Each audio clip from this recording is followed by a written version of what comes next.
bien. Y la Biblia nos dice cómo afrontar el miedo.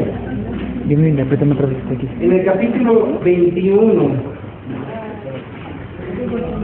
nos está hablando de cómo David huye de Saúl. ¿Quién era Saúl? Un rey que tomó celo, envidia de David, porque David llegaba a tener mejores victorias que el propio Saúl. Y entonces la gente gritaba alabando a David y no al rey Saúl, por lo cual él decidió que David era alguien que habría que eliminarlo de su reino. Y por lo tanto intenta matarlo. Y David, en este pasaje, la reacción que tiene es interesante para tratar el tema de cómo afrontar el miedo. Vamos a leerlo, dice: y levantándose David aquel día, huyó de la presencia de Saúl y se fue a Aquis, rey de Gat. Y los siervos de Aquis le dijeron: ¿no es este David el rey de la tierra? ¿No es este de quien cantaban en las danzas, diciendo: hirió Saúl a sus miles y David a sus 10,000? Y David puso en su corazón estas palabras y tuvo gran temor de Aquis, rey de Gat, y cambió su manera de comportarse delante de ellos, y se fingió loco entre ellos, y escribía en las portadas de las puertas, y dejaba correr la saliva por su barba. Y dijo Aquis a sus siervos: he aquí, ¿veis que este hombre es demente? ¿Por qué lo habéis traído a mí? ¿Acaso me faltan locos para que hayáis traído a este que hiciese de loco delante de mí? Habría de entrar este en mi casa. David tenía muchos lugares a donde huir, pero por el miedo se dirigió al lugar menos indicado y más peligroso que pudo haber escogido, porque esta era la tierra de Goliat. Era la parentela de Goliat la que estaba ahí. ¿Se acuerda usted qué hizo David con Goliat? Después de que lo mató con la piedra, le descabezó la cabeza, le quitó la cabeza en signo de victoria. Así es que a donde peor pudo haber huido, ahí fue a donde David se refugió. Tuvo miedo. Este hombre, que es un héroe en la Biblia, vemos que también es alguien que se dejó llevar por el miedo. Un héroe convertido en un grillo asustado, un ratoncito asustado que huye hacia el lugar menos indicado. El miedo, pues, no es un buen amigo para la vida de las personas. Este es lo bueno de la Biblia, que nos habla de las personas que son gigantes en la fe, pero que también tienen sus debilidades. Esta es una de ellas. Después vamos a ver otra debilidad en David. ¿Cuál fue? Que cometió adulterio y fue grave su daño. Pero aquí lo vemos a David corriendo, huyendo del miedo. El miedo es acompañante de la vida humana. ¿Hace cuánto fue la última vez que tuviste miedo? ¿Hace cuánto que no tienes miedo? Más bien podríamos decir. El miedo acompañó desde que inició Adán a pecar. Adán y Eva pecaron y lo primero que pasó es que Adán se ocultó. Y cuando empieza a relacionarse con Dios, que Dios le dice: ¿dónde estás, Adán? Y le dice: tuve miedo. El miedo es producto del pecado y no es un sentimiento que deberá de haber formado parte de la creación original de Dios, ese miedo, ese deseo de ocultarnos. Después Caín, ¿te acuerdas que Caín cometió un pecado muy grave? Mató a su hermano Abel. Y entonces cuando lo exige a Dios, le dice que tuvo miedo: tengo miedo de que me vayan a matar. Dios le da una protección especial, porque el pecado lo que produce es miedo. Jesús les hizo ver a sus discípulos que el enemigo a vencer era el miedo, y aquellos que están llevando el estudio a las 11:30 de lo que Jesús le da a sus discípulos como mandato y como un deseo de Jesús es que no tengan miedo de presentarse aún ante las autoridades y aún que los quieran matar. Jesucristo les menciona eso. Los discípulos enfrentaron muchas formas al miedo. Cuando Jesús los invita a una barca y empieza el mar fuerte y parece que naufragan, ellos se llenan de miedo y entonces despiertan a Jesús. En otra ocasión, también en el mar, Jesús aparece a lo lejos caminando y parece que es un fantasma y todos tuvieron miedo. También Pedro, el aparentemente más valiente, por el miedo negó a Jesús. El miedo, entonces, es algo de lo cual Jesucristo trata de prevenirnos. Dios intenta una y otra vez, por muchos medios, de que nosotros no tengamos miedo. Un poeta griego escribió: quien vive por miedo nunca será libre.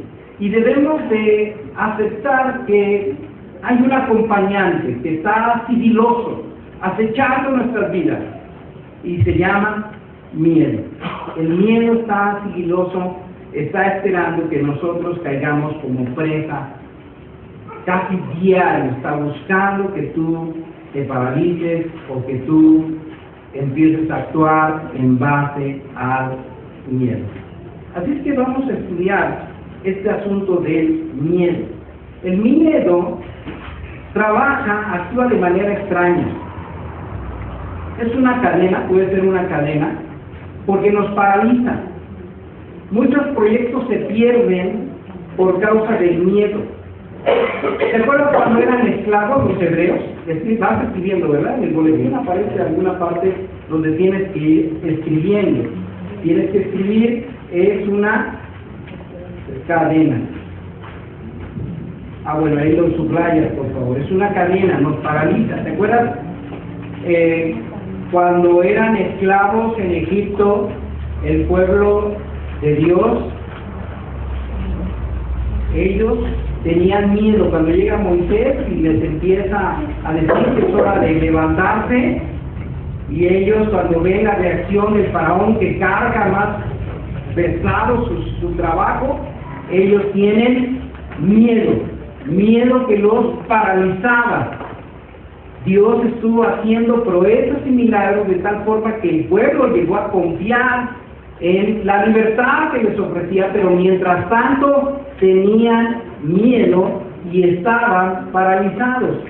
El miedo nos paraliza. El miedo a presentarnos ante nuevos proyectos nos paraliza. Ahorita que estamos viendo esto del cambio, pues en cierta forma hay que enfrentar esos miedos, porque vamos a salir de nuestra zona de confort. Aquí está bonito, ¿verdad? Lo hemos disfrutado, ¿o no? Lo hemos disfrutado, pero ahora pues es necesario cambiar de casa, cambiar de lugar, de localización, y pues bueno, va a haber intranquilidad, porque en cierta forma hay una salida de tu zona de confort, y va a haber elementos que quieran hablar a nuestra parálisis. Porque si nosotros avanzamos hacia el futuro, siempre va a haber cosas que quieran decir: no avances. Cuando una chica y un chico se van a unir en matrimonio, los papás en cierta forma tienen miedo de los cambios que vienen. Y la vida pues surge y sigue viniendo cambios, y siempre va a haber acecho del miedo a nuestras vidas para no seguir avanzando. El miedo entonces puede ser una cadena, o también puede ser un motor. El miedo puede ser un motor, nos impulsa a protegernos, acompañado de ambiciones en el frenesí del trabajo o la actividad descuidando a la familia y por mucho los deberes hacia Dios, por el miedo. Pastor, es que tengo que trabajar y seguir trabajando. ¿Y cuándo te vas a ubicar en las cosas de Dios? No, pues discúlpeme, pero primero ¿por qué? ¿Qué miedo hay detrás del hecho de buscar dinero y dinero? El miedo a estar desprotegido, ¿no es así? Es el miedo a estar desprotegido, a no tener y a no tener más. Por eso es un motor. El loco de David, fíjate lo que hizo el loco de David. Había huido, y David, ¿qué hizo? Vámonos, por favor, vamos a estudiar el pasaje de 1 Samuel, capítulo 21, versículo 10. Él había huido a Gad, y allí el miedo lo encontró ahí precisamente. Versículo 10, levantándose David aquel día, huyó de la presencia de Saúl y se fue a Aquis, rey de Gad. Y entonces lo reconocieron los siervos de Aquis y le dijeron, ¿qué le dijeron? ¿No es este David, el rey de la tierra? ¿No es este de quien cantaban las santos diciendo, hirió Saúl a sus miles y David a sus 10,000? Precisamente estaba huyendo de esa fama. ¿Y a dónde fue a dar?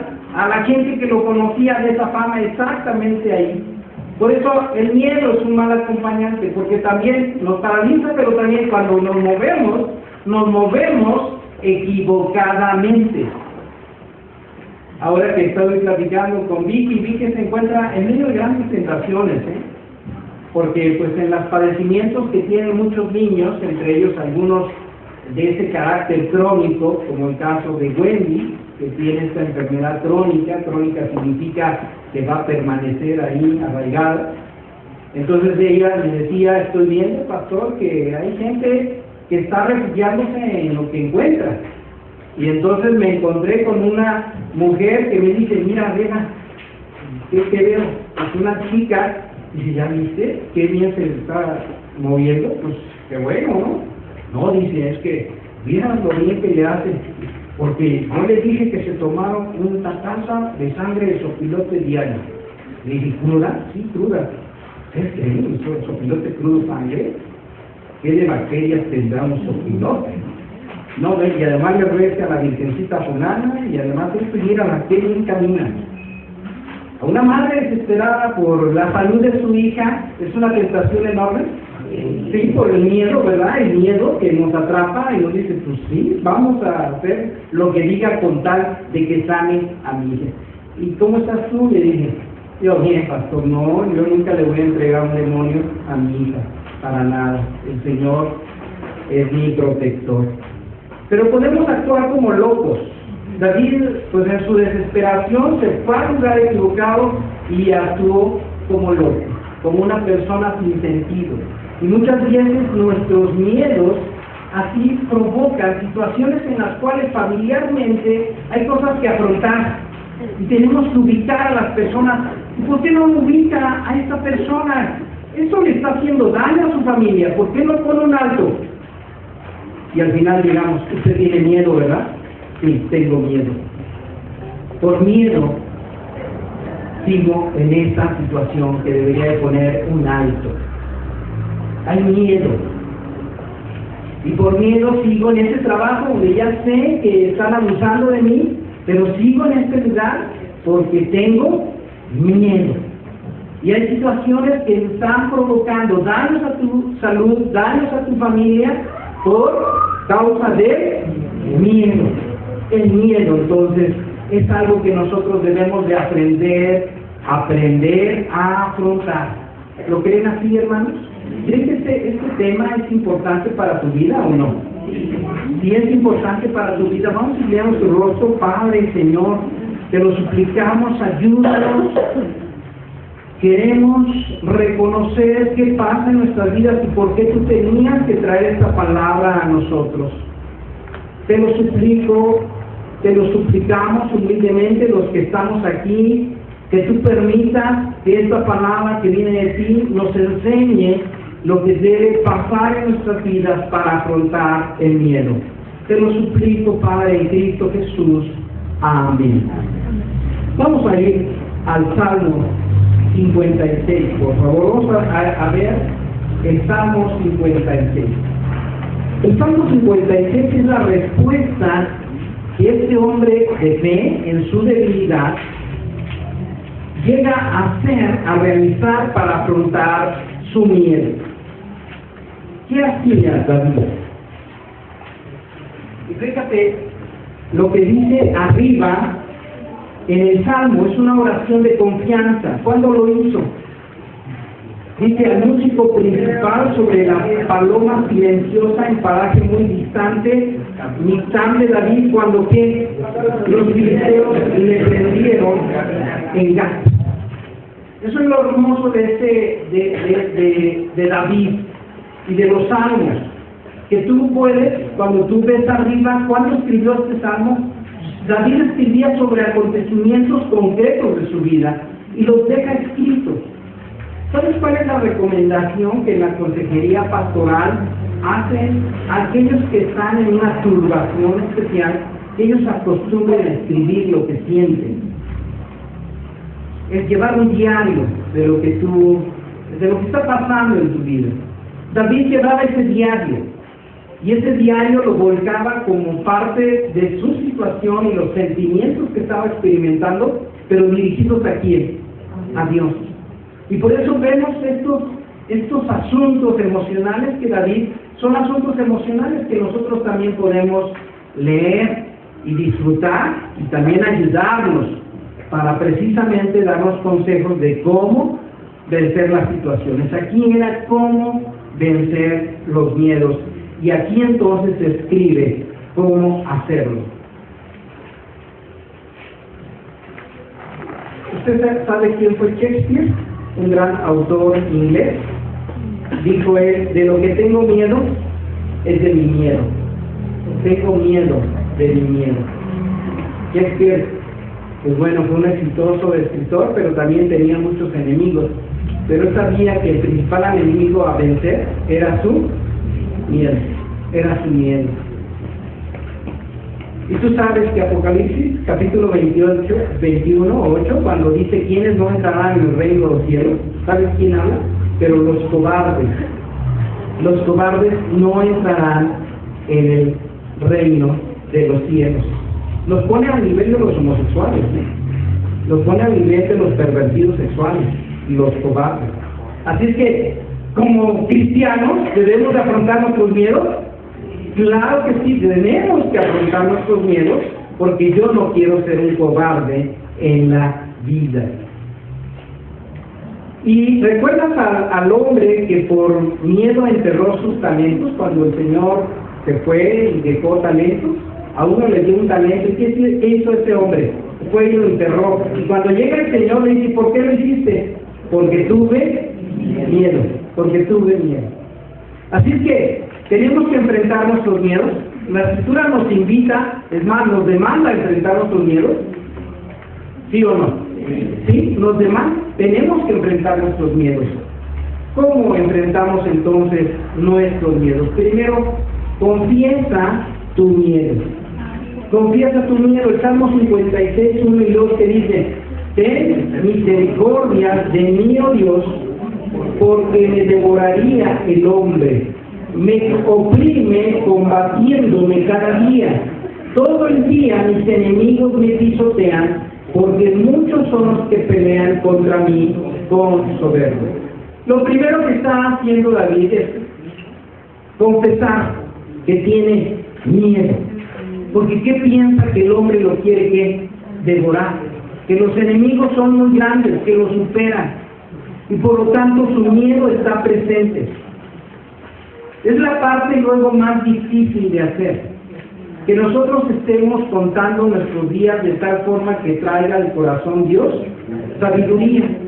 Nosotros casi no tomamos tiempo en esta sociedad tan movida, tan llena de cosas que hacer. No nos tomamos el tiempo de contar nuestros días y de ver emocionalmente qué ha pasado con nuestro día.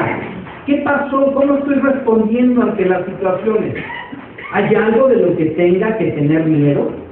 Y créeme que hay muchas cosas de las que tenemos que tener miedo, pero muchas veces no lo afrontamos, lo dejamos pasar y seguimos viviendo ahí, en nuestras vidas, en el miedo, sin afrontarlo, sin confesarlo. El Salmo 90, 12 por eso dice que nosotros debemos considerar nuestros días para que traiga al corazón sabiduría.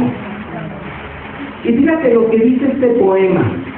No son los muertos los que en dulce calma la paz disfrutan de su tumba fría. No son los muertos los que están enterrados. Muertos son los que tienen muerta el alma y viven todavía. ¿Te acuerdas cuando Jesús llamó a un discípulo y le dice, Señor, deja que primero entierre a mi muerto? ¿Qué le dice el Señor?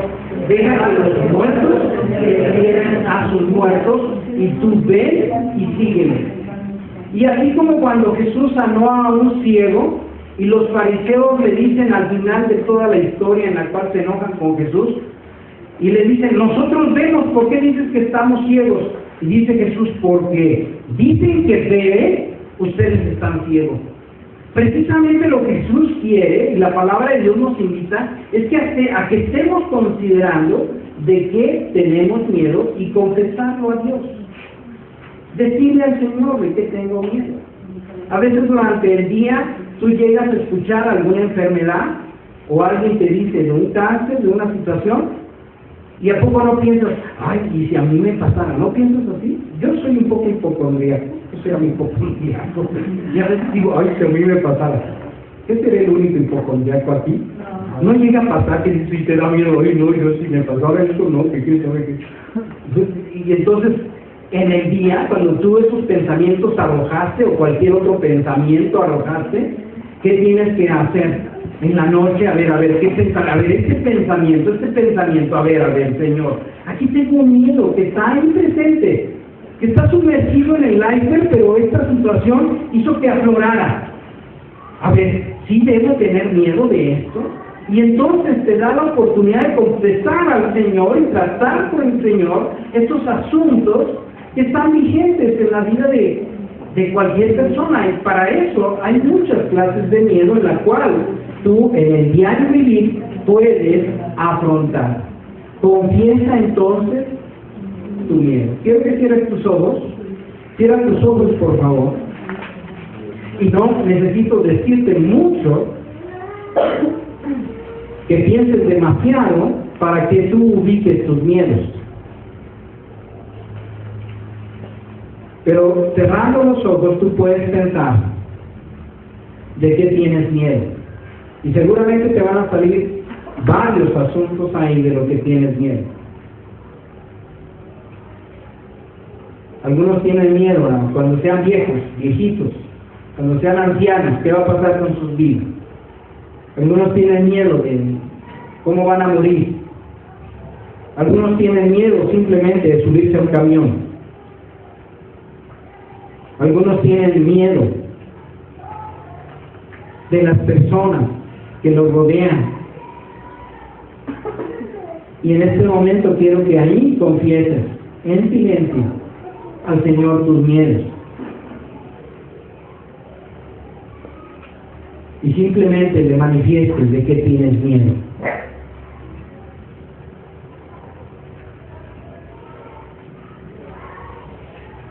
Porque me devoraría el hombre, dice David, me oprime combatiéndome cada día. Mis enemigos me pisotean. Son muchos los que pelean contra mí. Confiesa tu miedo. Puedes abrir tus ojos. El segundo aspecto que vemos en este salmo, y no quiero ponerlo como pasos, porque no son en orden. El salmo lo puede uno leer y puede uno revisar, y no necesariamente el encuentro, la sanidad emocional, la paz, el consuelo de Dios va a llegar en el paso. Pero son elementos, principios, podríamos decir, un paso va a ser este, otro paso va a ser este, pero en la oración, en la reflexión, Dios va a obrar en diferentes órdenes. Quiero que lo entiendas así. El segundo que vemos aquí, el segundo aspecto, es que ubica de dónde viene el miedo. En el versículo 5 del Salmo 56 va diciendo acerca de ellos, todos los días ellos pervierten mi causa. ¿Quiénes eran ellos para David? Era Saúl y seguramente sus consejeros que estaban detrás de él, que estaban incitando todos ellos, que habían movido de que él era un traidor y que en un momento dado se iba a quedar con el reino. Y empieza a decir todos sus pensamientos para mal, se reúnen, se esconden, miran atentamente mis pasos como quien acechan mi alma. Y empieza a confesar de dónde viene su miedo. Los miedos pueden provenir del rechazo. Y muchas veces son un rechazo en mi historia. David, a nivel infantil, ¿usted cree que tuvo una infancia muy buena?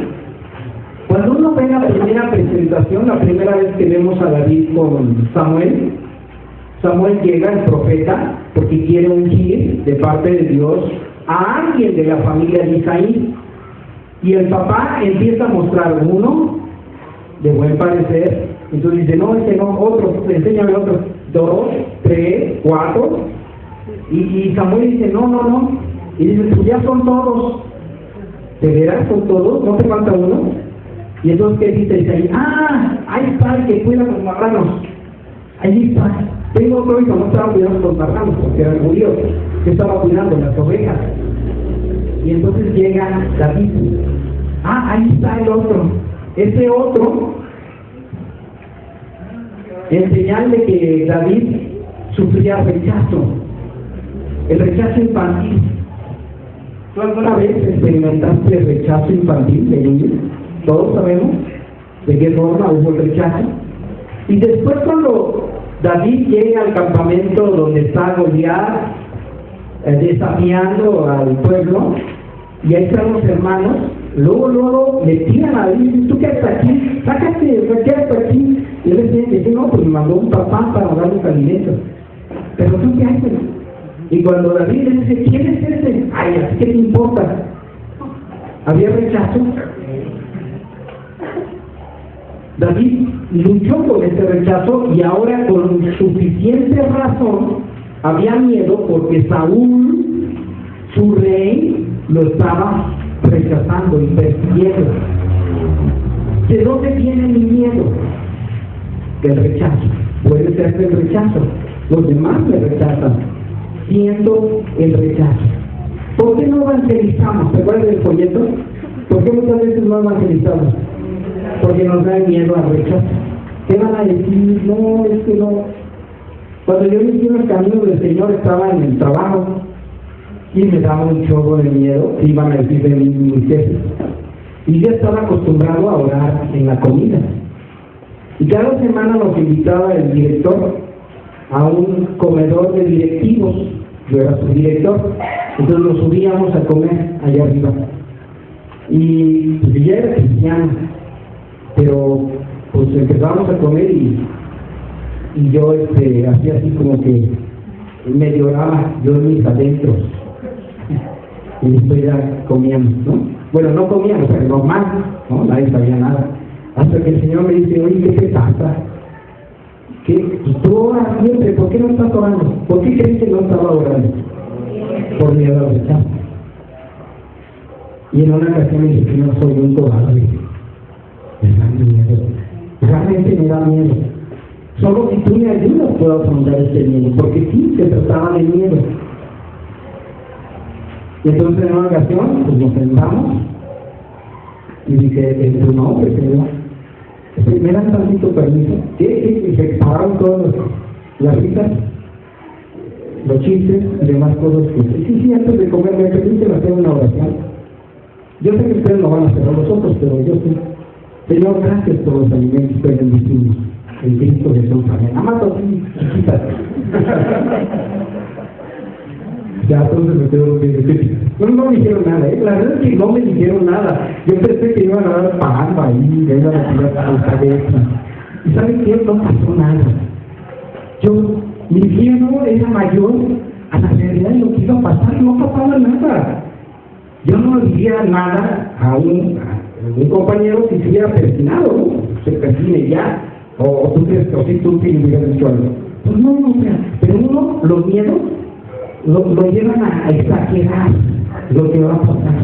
Y al final no pasó nada, ni nadie me dijo nada, ni que eres un fanático, me tiraron una servilleta, nadie me hizo nada. Simplemente yo cumplí con lo que Dios había puesto en mi corazón. No tengas miedo, no temas el rechazo. Nuestros miedos hacen eso, por eso nos paralizan, se vuelven gigantes para nosotros cuando en realidad no lo son. No hay gigantes. Si Dios es por nosotros, ¿quién contra nosotros? Y el segundo aspecto, producto del rechazo, producto de nuestra propia historia. Ahora en Gat, en lugar de la tierra de Goliat, había una historia. David tenía una historia y ciertamente tenía un peligro, había un peligro por la historia que traía él con Goliat. Muchos de nuestros miedos también son producto de nuestro pecado. Nuestro miedo viene originado, en algunos casos, por el pecado, porque hemos cometido algo que no está bien y no hemos afrontado. En una consejería, un pastor recibía a una pareja que continuamente se peleaba. Y el hombre acusaba al pastor, a la mujer, ante el pastor, de que esta era bien liviana con los hombres. Y dale con lo mismo. Es que hasta que ya a solas, después de tanto pleito que no se resolvía, por más consejo que le daba, le dice: a ver, varón, vamos a hablar tú y yo a solas. Y ya hablando a solas le dijo: a ver, explícame qué ha habido en tu vida antes de que fueras novio y que te casaras con esta chica. Ah, no, pues es que y al final sacó, yo estuve con una mujer casada, aborté, un aborto, abortó la chica para que no se enterara el esposo, y después ya la dejé. Oye, ¿y eso se lo confesaste a tu esposa? No, nunca se lo confesé. ¿De dónde venía miedo al celo? ¿De dónde venía el miedo a que su esposa le fuera infiel? A su propio pecado. Era un pecado que él traía y que no había resuelto. Se lo había confesado a Dios, pero no lo había trabajado ante la esposa. Y él traía un pecado oculto que salía y aparecía por causa del pecado que se estaba presentando el miedo. Luego, el tercer aspecto, versículos 3 y 4.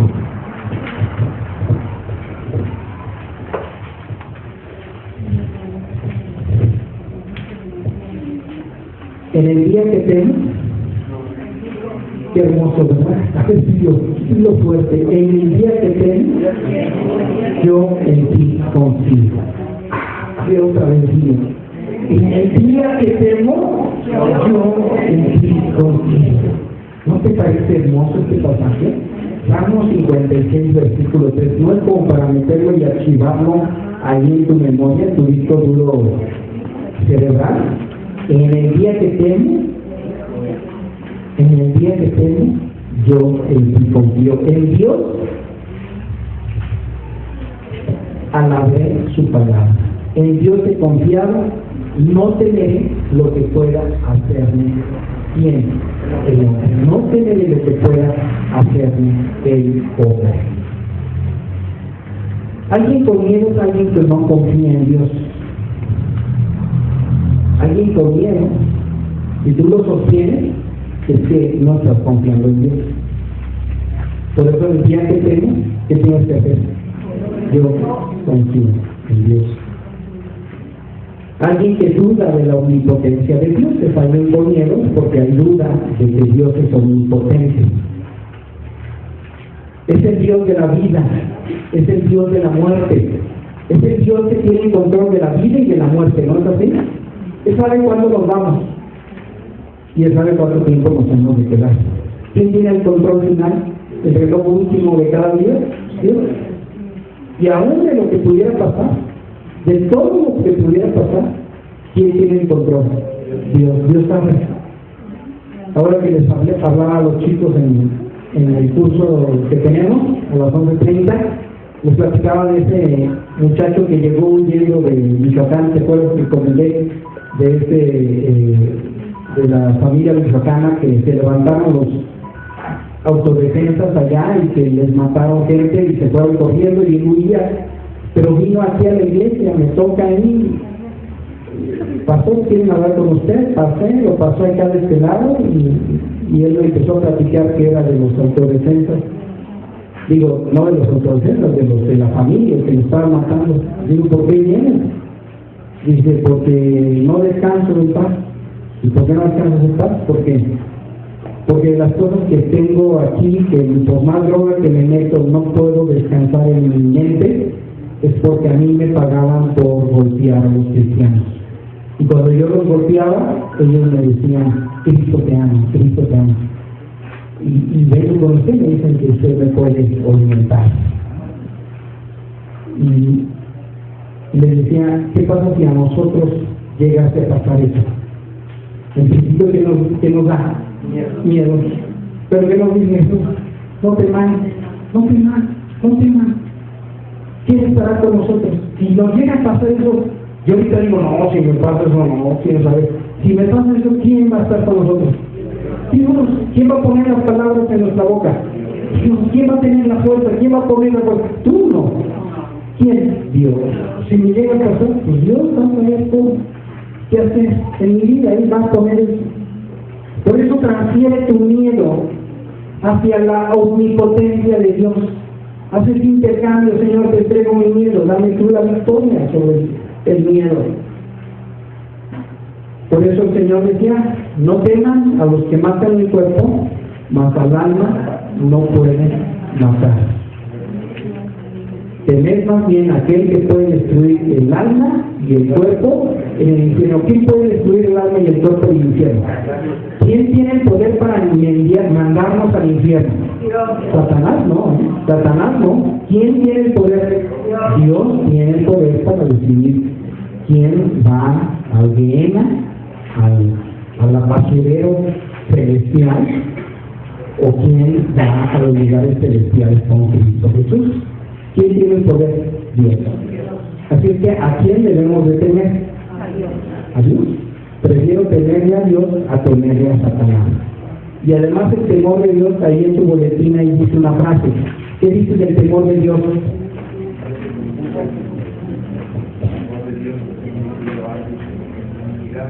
No te confundas, temor de Dios no es sentir miedo a alguien que nos puede castigar. Temor de Dios es sentir un miedo inmenso de qué?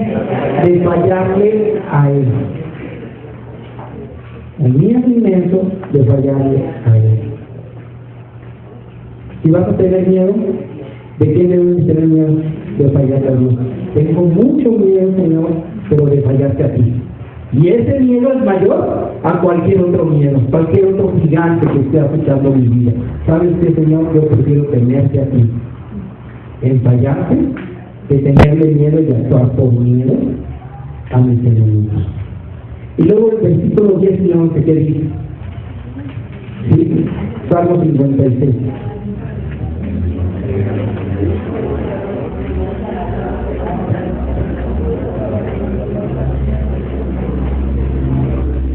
El Dios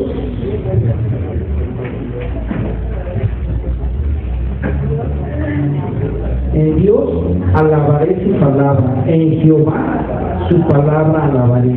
En Dios he confiado, no temeré, que puede hacerme el hombre. Cúbrete del perdón y del amor de Dios, y te alabaré su palabra. ¿Quién es la palabra de Dios? ¿Quién es el verbo de Dios? Jesucristo. Y en su palabra, ¿qué dice Él? Él dice muchas cosas y una de ellas dice, Padre, perdónanos. Yo me cubro en su palabra. Su palabra me ofrece perdón. Cúbrete de su perdón. Si tuve miedo, tengo miedo, Señor, lo confieso. Perdóname porque estoy atentando contra tu soberanía. Señor, aquí está, te lo entrego. Transmito, Señor, mi miedo, prefiero temerte a ti y de fallarte. Y sabes que, Señor, me cubro con tu palabra. Y tu palabra me dice que me perdona, que me ama, que estás conmigo todos los días hasta el fin del mundo y que me cubre. Podemos confiar totalmente en su cuidado.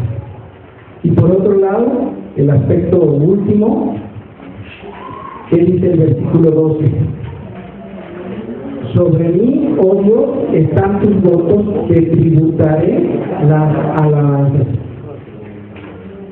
En la versión internacional se entiende mejor este salmo. Dice: he hecho votos delante de ti, oh Dios, y te presentaré mis ofrendas de gratitud.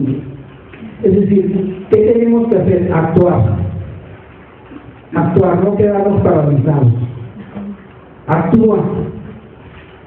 Pablo diría en Romanos 12 que presentemos nuestros cuerpos en sacrificio vivo, santo, agradable a Dios, que es nuestro culto racional. Actúa. Si algo te está paralizando, Señor, en tu nombre yo actúo. Me cubro con tu perdón. Te confieso, transfiero mi miedo y, Señor, voy a hacerlo. Adelante. Prosigo al blanco, a la meta. Sigo contigo. Vamos a inclinar nuestro rostro. Incline su rostro, por favor.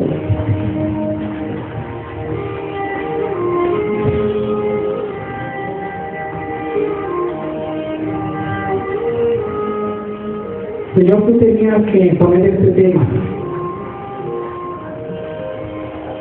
en este momento, porque mis hermanos y yo, de una forma u otra, teníamos que confesarte nuestros miedos y aquellas cosas que nos están paralizando, producto del rechazo o bien del pecado. Te queremos pedir perdón y queremos exponer ante ti nuestra necesidad de transferir este miedo, de ya no tenerlo más. En este caso, Señor, lo que pudiera estar agobiando nuestras almas, queremos descansar en ti. Queremos cubrirnos con tu perdón, con tu cuidado.